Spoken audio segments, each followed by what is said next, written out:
नमस्कार। Fluid mechanics की video lecture series में एक बार फिर से आपका स्वागत है। आज का जो हमारा टॉपिक है वो है हाइड्रोस्टैटिक फोर्सेस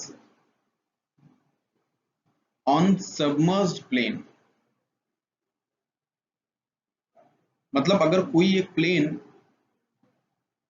फ्लूइड के अंदर डूबा हुआ है, पूरी तरह से सबमर्ज्ड है, तो उसमें हाइड्रोस्टैटिक प्रेशर के कारण कितना फोर्स लगेगा और वो फोर्स किस पॉइंट पे एक्ट करेगा, ये जो है आज के लेक्चर पर अपन पढ़ेंगे। तो लेट्स स्टार्ट। हम लोग एक सबमर्ज्ड सरफेस लेते हैं ए बी, जो कि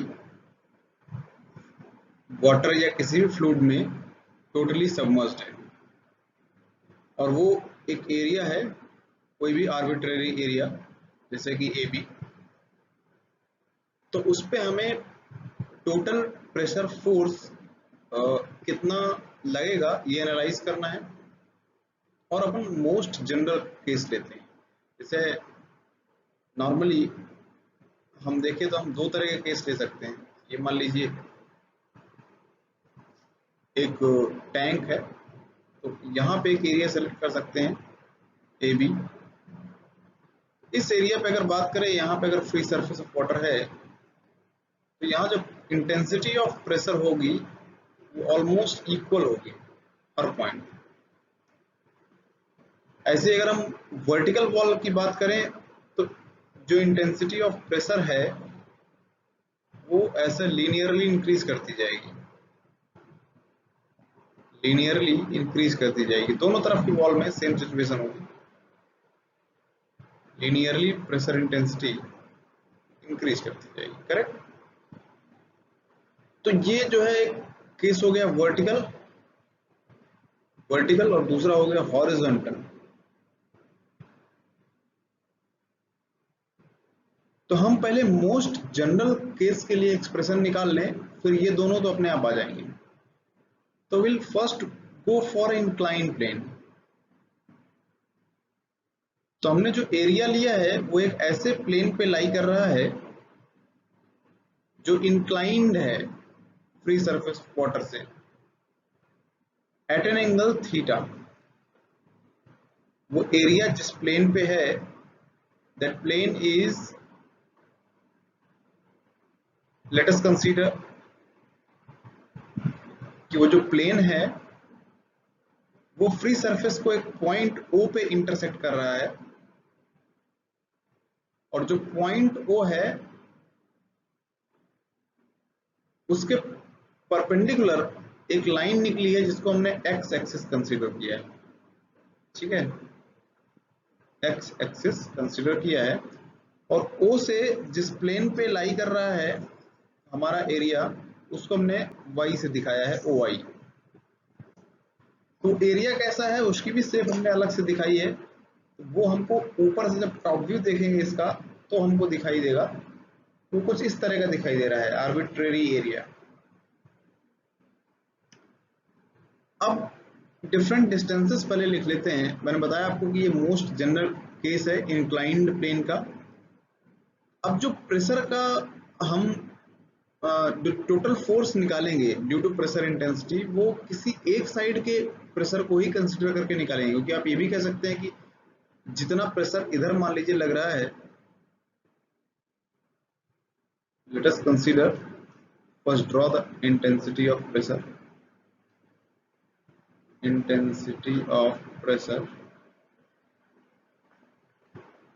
कुछ इस तरह का बनेगा। I am sorry,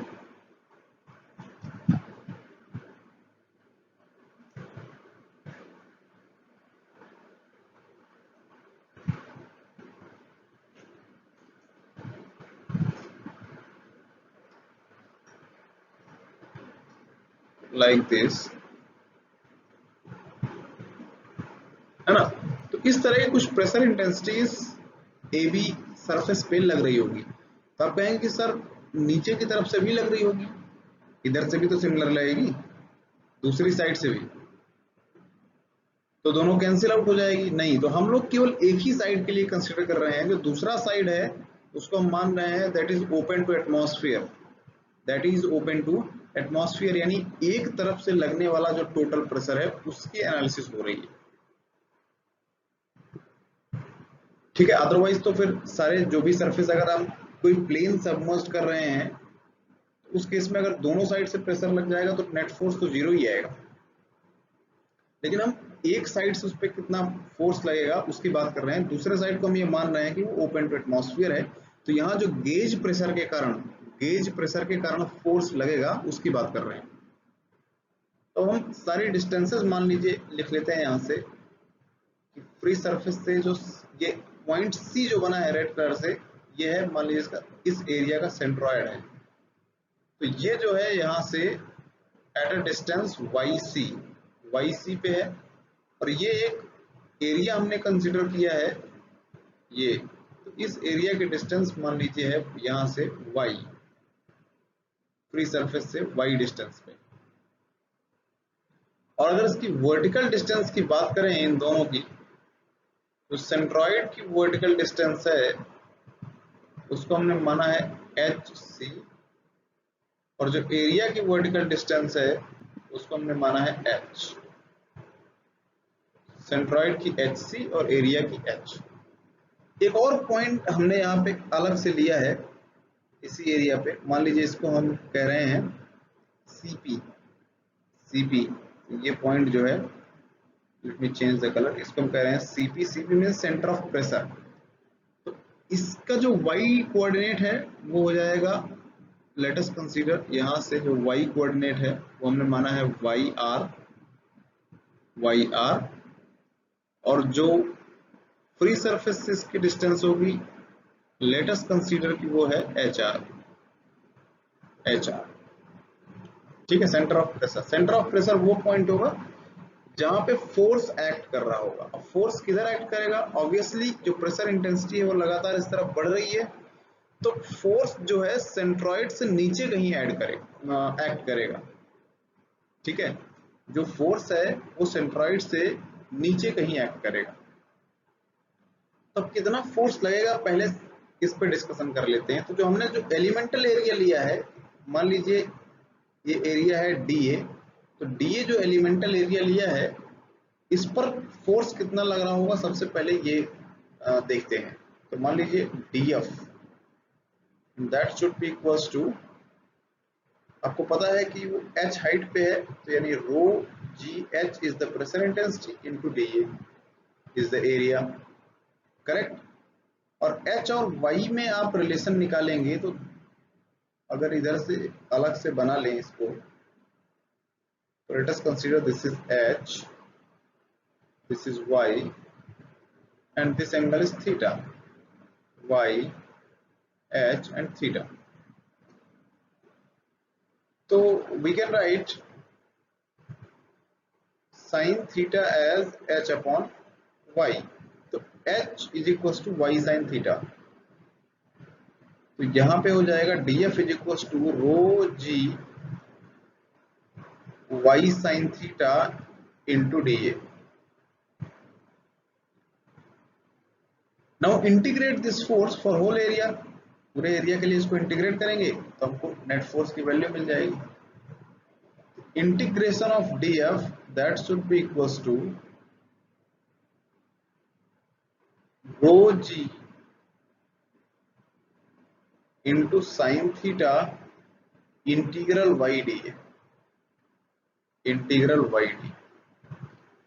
row is constant, g is constant, theta is an angle जो कि हमने कांस्टेंट माना है, तो इसको हमने इंटीग्रल से बाहर ले लिया। तो ये बचा क्या? Integration of y dA। What is this? This term is known as first moment of area.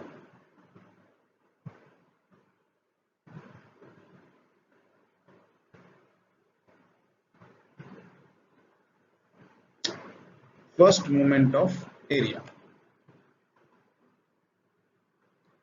जो नेट फोर्स आएगा, और ये जो इंटीग्रल y dA है इसको हम लिख सकते हैं AYC. Let us consider this is equation 1 and this is equation 2. So from equation 1 and 2, let's go to the next slide. Remember this diagram. Okay, remember this diagram.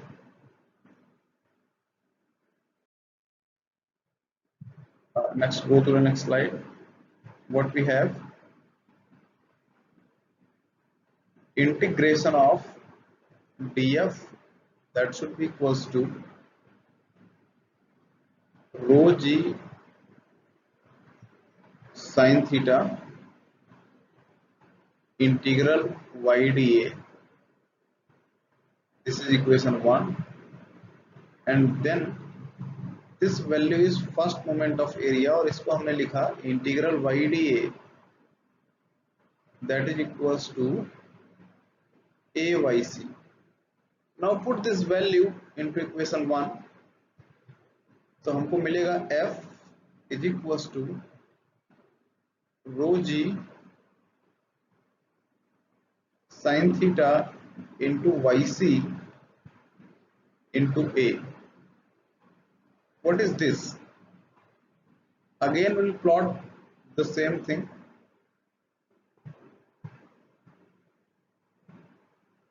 It is opposite. This is like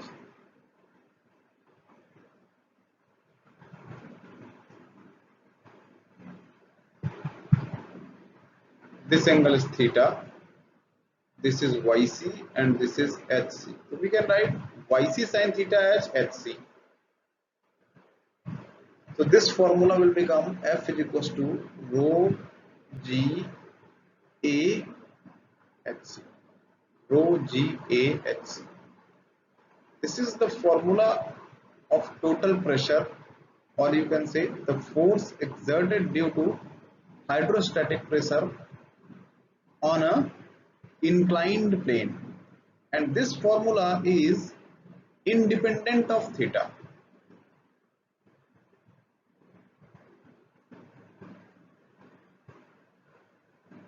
Independent of theta. There is no role of theta in this expression. यानी इस expression में कहीं theta का कोई role नहीं है.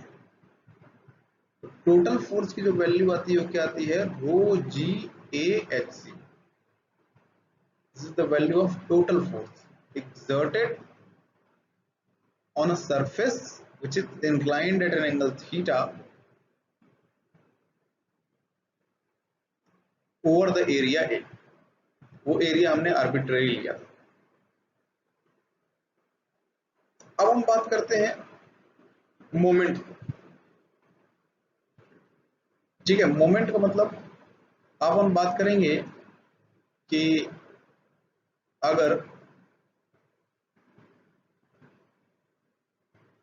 उसमें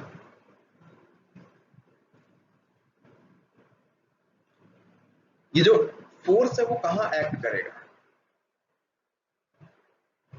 तो हम क्या करेंगे, इसको मोमेंट मेथड से निकालेंगे.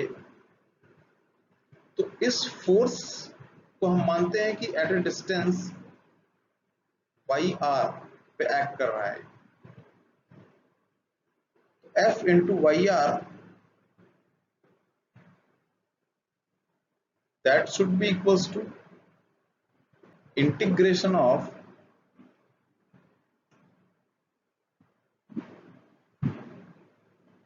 df into Y. Correct. Elemental area को y से मल्टीप्लाई कर दें और उसको इंटीग्रेट कर दें, तो ये इस मोमेंट के बराबर होना चाहिए. What is f, you know that. ठीक है. So let's first write the equation f into Y R, that should be equals to integral what is df rho g into Y sine theta, तो ये हो जाएगा Y square sine theta into D A. Correct. Now f into yr, that is equals to rho g sin theta, we can take out from the integral, and this will become integral y square dA. What is this term? This term is known as moment of inertia.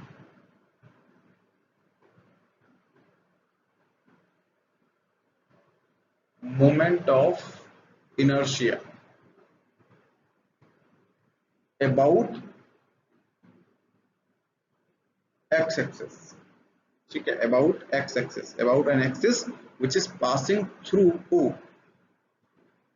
तो इसको हम लिख सकते हैं, next ये equation देख लीजिए, f into yr is equals to rho g sin theta y square d. Let's pass on to the next slide. F into yr integral y square dA, one bracket, into rho g sin theta. I think this is the equation. What is f? Rho g h c, rho g a h c is equals to y square dA is ix, moment of inertia about x-axis, into rho g sin theta. So we can write hc as yc sin theta. So rho g a yc sin theta into yr. Sorry, here I have to multiply yr. That is equals to ix rho g sin theta.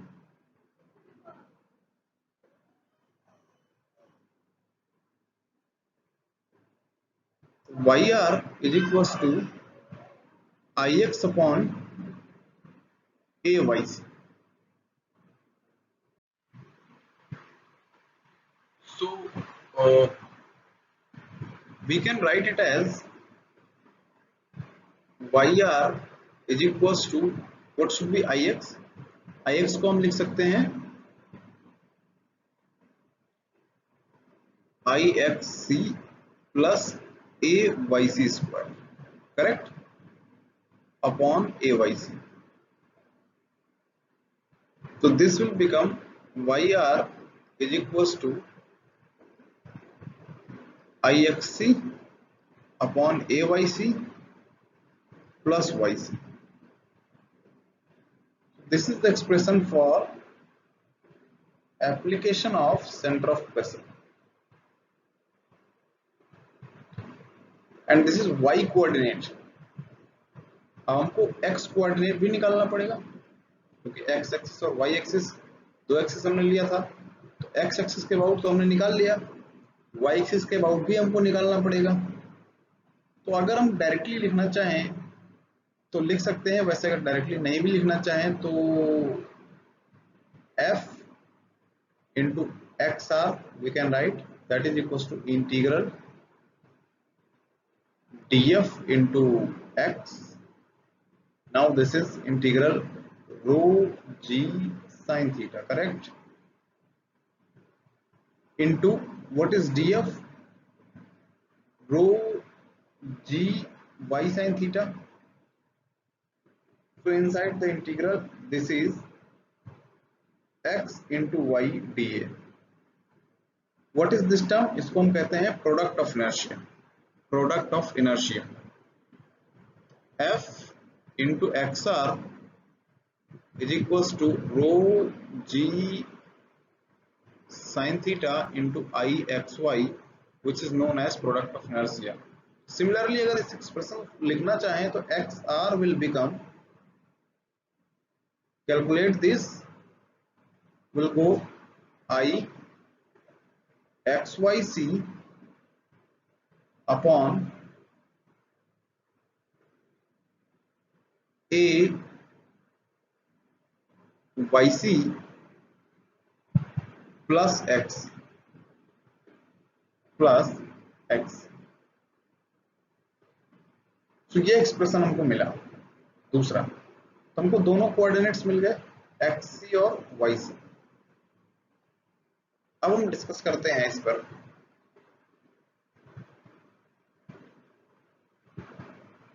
जब हम product of inertia की बात करते हैं तो जो product of inertia है, अगर वो किसी एक्सिस के अबाउट सिमेट्रिकल हो और कोई एक्सिस उसके पैरेलल हो, ठीक है, जैसे एक्स वाई दो एक्सिस हैं, तो एक एक्सिस के अबाउट अगर एरिया सिमेट्रिकल है और जो दूसरी एक्सिस है वो पैरेलल है, तो product of inertia should become zero identically. XR that should be equals to XC means this x coordinate will lie on the centroid। अब हम बात करते हैं y कोऑर्डिनेट की। तो हमको पता है कि moment of inertia is always positive, तो this quantity will always positive। If this quantity is always positive, that means yr minus yc should be greater than 0। That means yr should be greater than yc। इसका मतलब ये हुआ कि yr हमेशा yc से नीचे लाई करेगा। जो yr है वो हमेशा yc से नीचे लाई करेगा। तो हमारे पास तीन एक्सप्रेशन आएगा। पहला टोटल फोर्स का, that is F is equals to rho G into A H C, equation 1 for total force. Second equation is yr is equals to I xc, moment of inertia about centroidal axis, on ayc and plus yc. This is equation 2, and the x coordinate of center of pressure, that is xr, that should be equals to xc. Both are identical, yani center of pressure for x coordinate will lie on the centroidal axis। ठीक है, तो basically हमारे पास ये दो main equation है, इससे बहुत ज्यादा फर्क हमको नहीं पड़ने वाला। तो अगर इसको हम h के टर्म्स में निकाल लें तो बेहतर होगा। तो HR अगर हम निकालना चाहें तो that will become IXC into sine square theta upon AHC plus HC। Correct? How? Okay, I will explain कि मैंने कैसे लिख दिया। YR को लिख सकते हैं अपन HR अपॉन साइन थीटा। वो डायग्राम में जाइए, दोबारा से देखिए तो आपको समझ में आ जाएगा। That should be equals to IXC upon AYC को अपन लिख सकते हैं HC अपॉन साइन थीटा, तो साइन थीटा यहाँ मल्टीप्लाई हो जाएगा, एंड प्लस YC को अपन फिर लिख सकते हैं HC अपॉन साइन थीटा। पूरी इक्वेशन में साइन थीटा से मल्टीप्लाई कर दीजिए, तो यहाँ साइन थीटा कट जाएगा, यहाँ पे स्क्वायर हो जाएगा। ठीक है, तो ये इक्वेशन हमारे पास आ जाएगी। थर्ड इक्वेशन ये HR is equals to IXC into sin square theta upon AHC plus HC।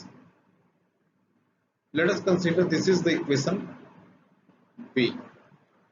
तो HR is the vertical distance of that point जहां पे टोटल फोर्स लग रहा होगा, यानी ये जो F जहां लग रहा होगा वो वर्टिकल डिस्टेंस है HR।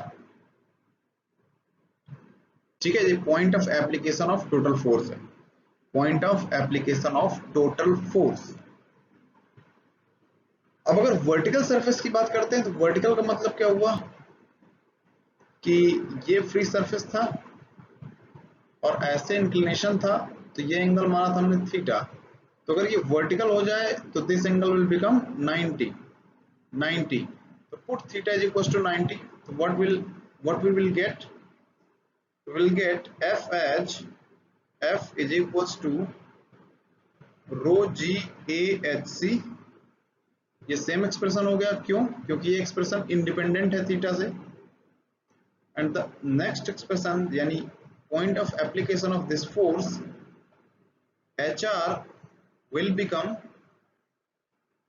IXC upon AHC plus HC, equation 2, because sin square 90 is sin 90 is 1, sin square 90 is also 1। तो ये दूसरी एक्सप्रेशन हमारे पास आ जाएगी, यानी सेंटर ऑफ प्रेशर एक्सप्रेशन आएगी ये वर्टिकल डायरेक्शन। ठीक है, अब हम बात करते हैं हॉरिजॉन्टल की। हॉरिजॉन्टल की तो अगेन हमारे पास जो एक्सप्रेशन है उसको लिख लेते हैं, दैट इज F बराबर rho G A H C, where HC is the distance of centroid from the free surface, and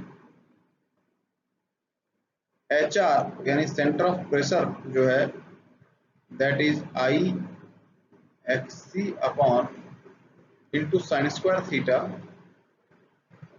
upon AHC and plus HC, correct? So for horizontal surface theta is equals to 0 degree, correct? So F will become F is equals to rho G A into HC. There is no change in the expression of F, but here one thing is there कि H that should be equals to HC। क्यों? क्योंकि अगर surface horizontal है तो free surface कोई भी हो, कहीं भी अगर उसकी हाइट अगर h मानी हमने, तो सेंट्रॉइड की भी हाइट उसकी h ही रहेगी, यानी HC और h आपस में बराबर रहेंगे, हर पॉइंट की हाइट HC के बराबर ही होगी। तो रो जी ए एच मान लीजिए या rho G A H C, whatever you want to right.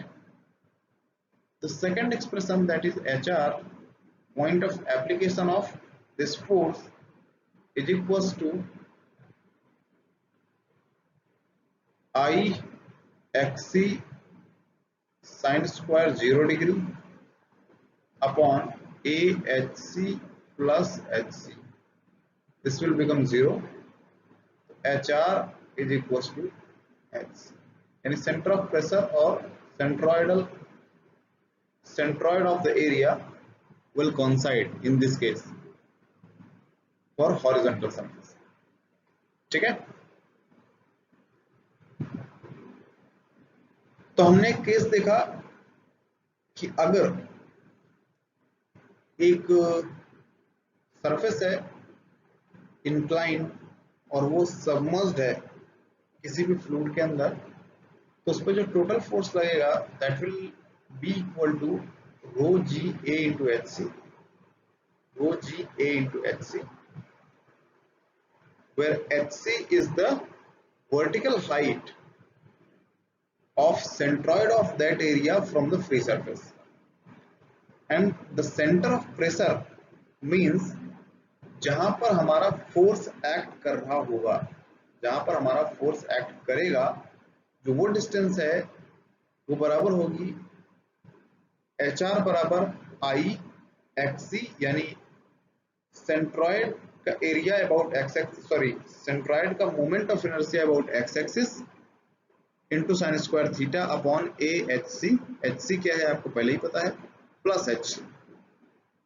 तो अब अगर हॉरिजॉन्टल और वर्टिकल का केस है तो हॉरिजॉन्टल के केस में थीटा की वैल्यू 0 रख दीजिए, वर्टिकल के केस में थीटा की वैल्यू 90 रख दीजिए, तो आपको आंसर मिल जाएगा, where the value of S become unchanged. जो फॉर्मूला है F का वो अनचेंज रहेगा, क्यों? क्योंकि that is independent of theta, theta से उसका कोई मतलब नहीं। ठीक है।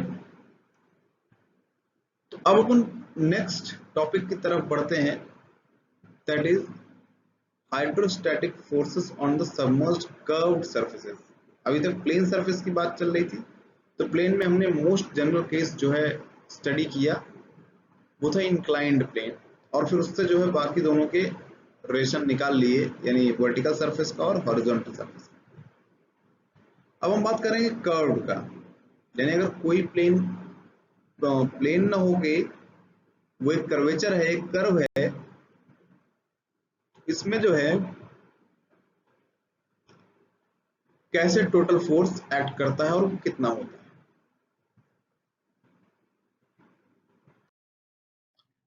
Let's consider a curve surface AC। अब इस सरफेस में हमको निकालना है टोटल हाइड्रोस्टैटिक फोर्स। तो हम कहीं भी एक जगह पे स्मॉल एलिमेंटल एरिया कंसीडर करते हैं, and that small elemental area is dA, और उस एरिया की जो हाइट है फ्री सरफेस से, लेट अस कंसीडर कि that height is equals to h। अगर हम फोर्स की बात करें तो प्रेशर हर जगह नॉर्मल होगा, तो अगर फोर्स की बात करें इस पर्टिकुलर एरिया में तो कुछ इस तरह से लग रहा होगा, इस डायरेक्शन में। मान लीजिए टोटल फोर्स है F, तो इसके दो कंपोनेंट कर लेते हैं, one is Fx, another one is Fy। तो इस स्मॉल एलिमेंटल एरिया पे कितना नेट फोर्स लग रहा होगा उसकी बात करते हैं। तो अगर हम इक्वेशन लिखना चाहें तो dFx that should be equals to, पता है आपको, pressure into area, rho G, H is pressure intensity into area is dAx. What is dAx? Is the projection of this area on this particular plane. Projection of this area on this plane.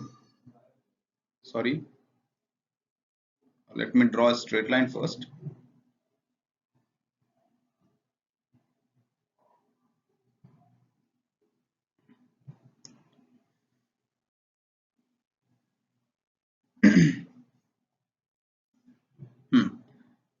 तो इस area का projection यहाँ पे ये हो जाएगा dAx। ऐसे इस एरिया का प्रोजेक्शन अगर ऊपर देखेंगे यहाँ पे तो जाएगा dy। ठीक है, चलिए, तो ये प्रोजेक्शन इधर और दूसरा ऊपर। तो अगर हम dfx लिखा है तो dfx is equal to rho G H into dx। dfy लिखना चाहेंगे that is equal to rho G H dy, no problem.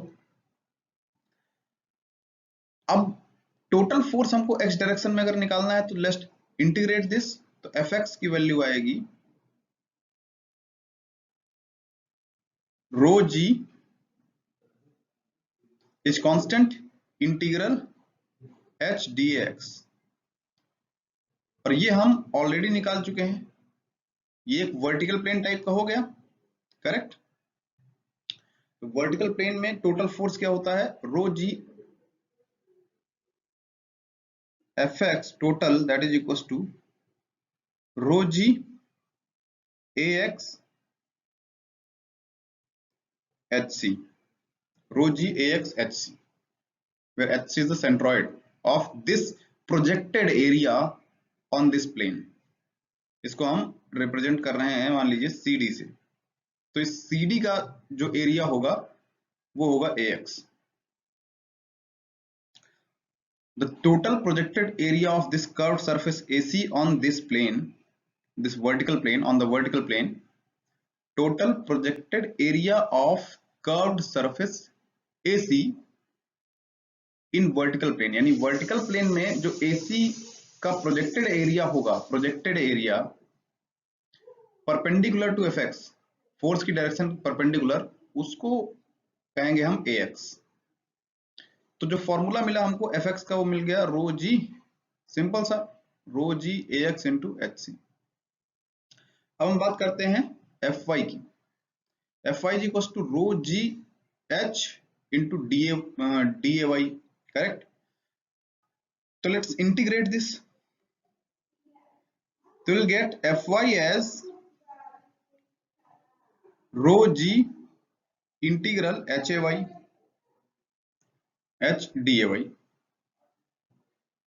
HDAY. What is this HDAY? HDAY is actually, इस DA को हम ऊपर तक लेके जाएं तो area into height is the volume. So this term represents the volume. This term represents the volume. So we can write Fy as rho GV, rho G into V. Rho G into V. It means total volume of this curved surface. Sorry, total volume of the liquid above this curved surface. ठीक है, तो अगर Fy की बात करेंगे तो Fy क्या है? AC के ऊपर जितना वॉल्यूम है लिक्विड का, उसके कारण जितना वेट कंटेन कर रहा है वो, क्योंकि rho into V is mass into G is mg, तो Fy क्या हो गया actually? Weight of the liquid above this surface. जो कर्व्ड सरफेस है AC, अपने ऊपर जितना वेट कंटेन कर रहा होगा just above this curved surface, वो होगा Fy. Fy हमने निकाल लिया. Fy क्या है? Fy is equal to rho G V, correct. Fx हमने निकाल लिया. Fx क्या है? Rho G AX HC. तो नेट फोर्स आराम से आ जाएगा, that is equal to under root of Fx square plus Fy square. There is no problem. Total force हमारा आ गया कर्व्ड सरफेस पे, यही हमको निकालना था. अब अगर हम पॉइंट ऑफ एप्लीकेशन की बात करते हैं तो सेपरेटली दोनों का पॉइंट ऑफ एप्लीकेशन आप निकाल लीजिए कि Fx कहाँ एक्ट कर रहा है, Fy कहाँ एक्ट कर रहा है, वो ज्योमेट्री पे डिपेंड करेगा.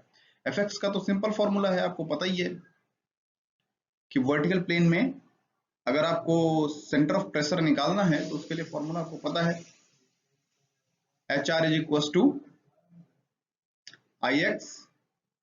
IXC upon AHC plus HC. ठीक है, वो निकाला था हमने. इसी तरह Fy का जितना वॉल्यूम होगा उस वॉल्यूम का सेंट्रॉइड कहीं पे होगा, तो वो वहां पे एक्ट कर रहा होगा जो उसका सेंटर ऑफ ग्रेविटी होगा. जो भी पर्टिकुलर वेट है उसका सेंटर ऑफ ग्रेविटी कहीं पे होगा, तो टोटल वेट उसका वही एक्ट कर रहा होगा. तो दोनों का पोजीशन निकालने के बाद अपन निकाल सकते हैं कि जो हमारा नेट फोर्स है वो कहाँ एक्ट करेगा. There is no problem at all.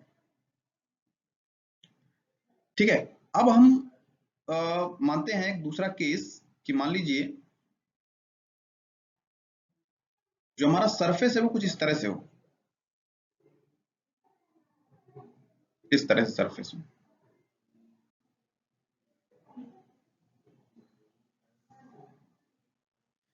तो इसमें तो जो है ऊपर इसके कोई लिक्विड है ही नहीं, ये तो सब कुछ नीचे है एवरीथिंग.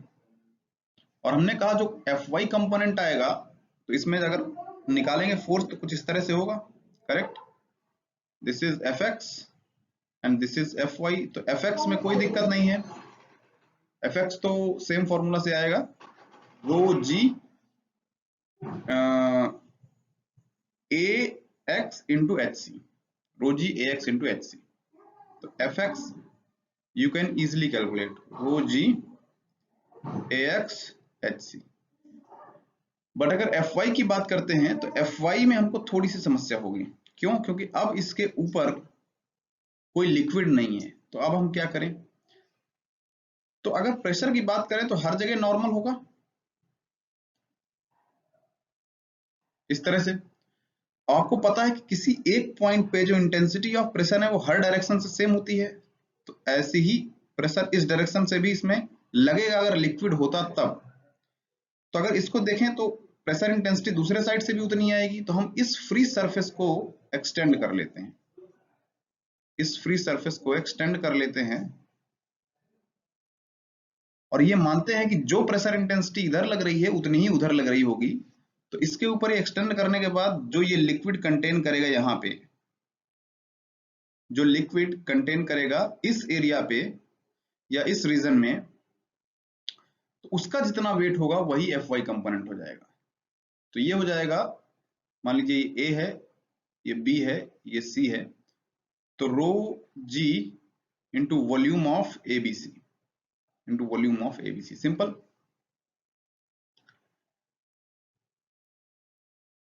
ठीक है, आज का सेशन अपन यही समाप्त करते हैं। हाइड्रोस्टैटिक फोर्सेस के सारे केसेस हमने स्टडी कर लिए हैं, कर्व्ड सरफेस पे भी और प्लेन सरफेस पे भी।